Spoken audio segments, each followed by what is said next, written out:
కాకినాడ స్వయంభూ భోగి గణపతి పీఠంలో శ్రీవారి సేవలు పరిపూర్ణమయ్యాయని పీఠం వ్యవస్థాపక ఉపాసకులు దూసలపూడి రమణరాజు పేర్కొన్నారు. స్వయంభూకి పంచలోహాల తాపడంతో కాంస్య కవచ యజ్ఞం జరిగిన క్రమంలో తిరుమల పాదయాత్ర శ్రీవారి పాదాల ప్రతిష్ఠ 108 వారాల పాద పూజ వయోవృద్ధులతో తిరుమల బస్ యాత్ర శ్రీవారి కళ్యాణం అన్న సంతర్పణ నిర్వహించి 108 మంది దంపతులకు ప్రత్యేక తాంబూలాల ప్రదానంతో పరిపూర్ణం చెందాయని తెలిపారు.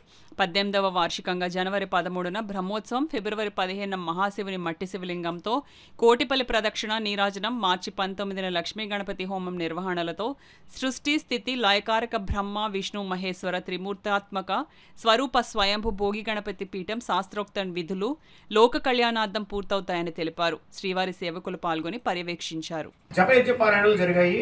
ఆ సందర్భంగా వయోవృద్ధులందరినీ కూడా తిరుమల తిరుపతికి బస్సు యాత్ర చేసి రావడం జరిగింది. తర్వాత శ్రీదేవి భూదేవి సమేత కళ్యాణోత్సవం జరిగింది. భారీ అన్న సంతర్పణ కార్యక్రమాలు జరిగాయి.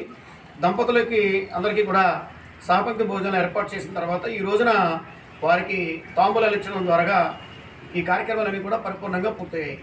ఇక తదుపరి కార్యక్రమం బ్రహ్మోత్సవంగా జనవరి నెలలో 18వ వార్షికోత్సవంగా భారీ అన్న సంతర్పణ కార్యక్రమం జరుగుతుంది. తదుపరి మహాశివరాత్రి రోజున మట్టి శివలింగాన్ని భోగి గణపతి పీఠంలో తయారు చేసుకుని ఇక్కడ ట్రాక్టర్ మీద ఊరేగింపుగా బయలుదేరి కోటిపల్లి వెళ్ళి అక్కడి నుంచి ద్రాక్షారం భీమేశ్వర స్వామివారిని దర్శించుకుని భోగి గణపతి పీఠంలో మహానీరాజులు ఇవ్వడం జరుగుతుంది. ఆ తదుపరి ఉగాది రోజున లక్ష్మీ గణపతి హోమం నిర్వహణ జరుగుతుంది.